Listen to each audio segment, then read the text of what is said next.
kita lanjut ke materi 2. Teknik untuk menciptakan pembukaan yang menarik dan memikat peserta. Nah, ini yang akan kita bahas di materi kedua di pertemuan 5 ini.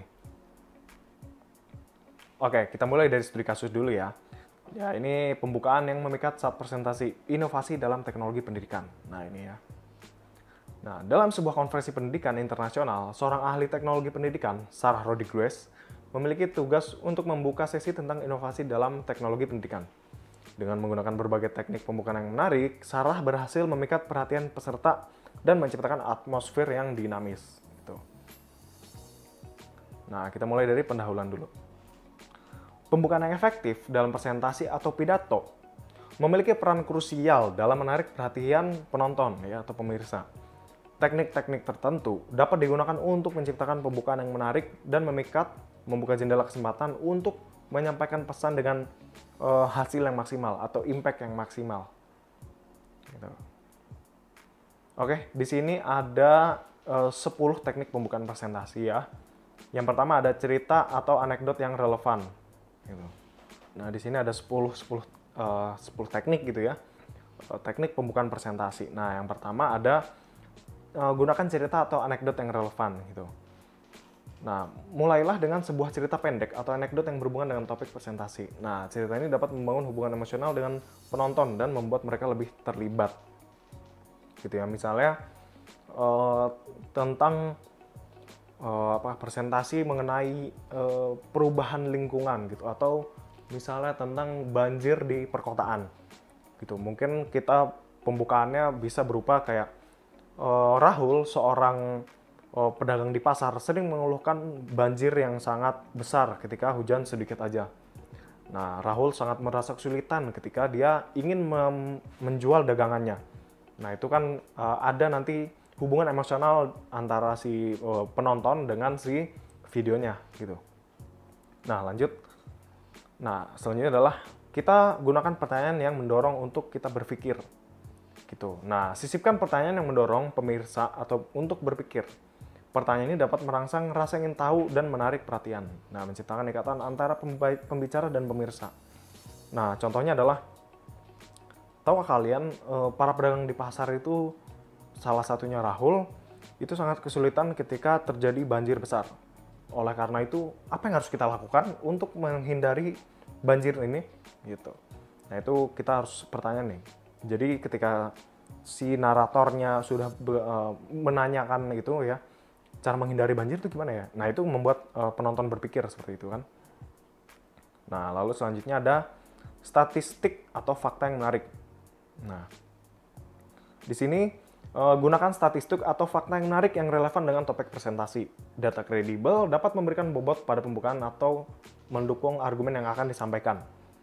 Nah, kita gunakan statistik nih, atau fakta yang menarik. Contoh statistiknya, misalnya banjir bandang di pasar itu terjadi misalnya 5 kali dalam setahun. Nah, ada fakta menariknya nih, ternyata ketika banjir bandang, Rahul yang tadinya dagang semangka contohnya, dia menjadi sewa perahu karet. Gitu. Nah, itu ada fakta menariknya. Supaya si penonton itu tidak bosan gitu ya dengan informasi yang kita berikan. Gitu. Lanjut, kita tambahkan kutipan yang menginspirasi. Nah, kita bisa mulai dengan kutipan yang inspiratif atau kontroversial. Kutipan yang kuat dapat memberikan arah pada presentasi dan memicu pemikiran mereka. Nah, misalnya si Rahul gitu ya. Rahul memberikan sebuah kutipan atau sebuah kalimat gitu ya. Jadi misalnya stoplah banjir gitu karena saya ingin berdagang. Nah, itu kan nanti itu akan memberikan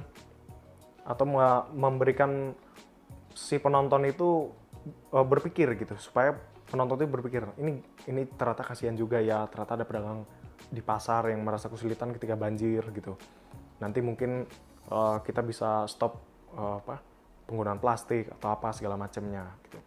Nah, itu kutipan yang menginspirasi. Atau misalnya setiap di akhir itu stop buang sampah gitu di sungai, atau kurangi pemakaian plastik supaya aliran air lebih lancar, lebih cepat diurai oleh alam gitu ya.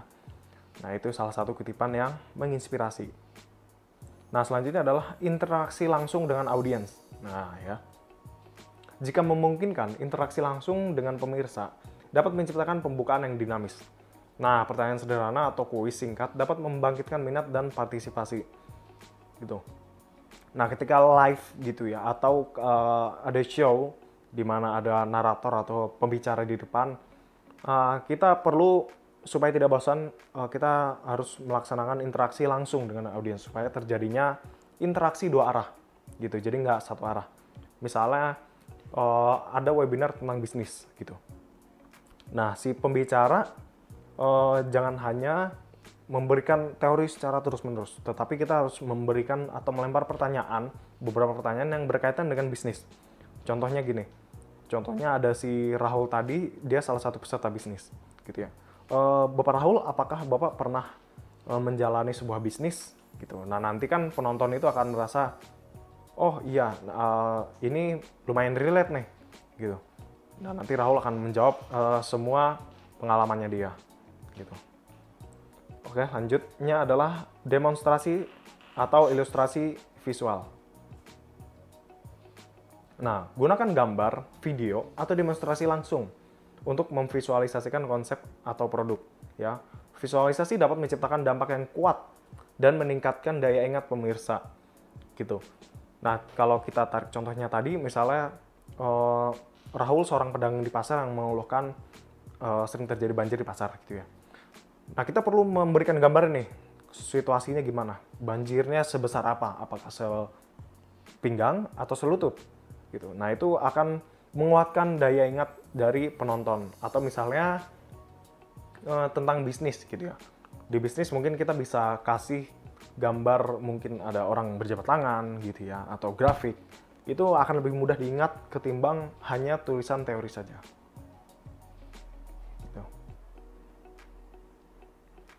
Selanjutnya, ada humor yang tepat. Nah, jika sesuai dengan situasi dan topik, gunakan humor yang tepat. Humor dapat meredakan ketegangan, menciptakan iklim yang santai, dan membuat presentasi lebih menghibur. Ya, jadi ketika misalnya udah mulai bosen gitu ya, udah mulai flat gitu. Nah, itu harus kita sisipkan humor-humor simpel supaya ice breaking-nya, supaya lebih cair lagi gitu. Lanjut, rahasia atau preview isi yang menarik. Ya, ini jadi ceritakan sedikit rahasia atau berikan preview singkat tentang isi presentasi. Ini dapat memicu rasa ingin tahu dan membuat penonton ingin tahu lebih banyak. Nah, kalau di kasusnya di video ini, saya tadi di awal memberikan materi-materi apa yang akan dibahas di seluruh video. Gitu.